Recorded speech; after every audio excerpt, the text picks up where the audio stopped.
I am at my father's house. It's afternoon.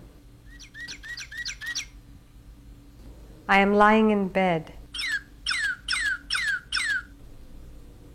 There's a stale smell coming from the bird cage that hangs from the ceiling in the center of the hallway.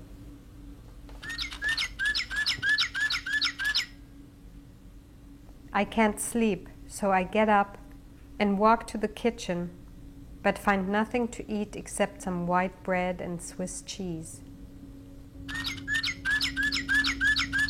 I try not to make any noise because I don't want to wake my father, who's taking a nap in a room next to the kitchen.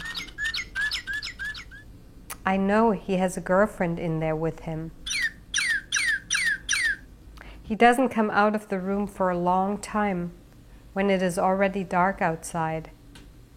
Doesn't he know that I've been waiting all week just to see him?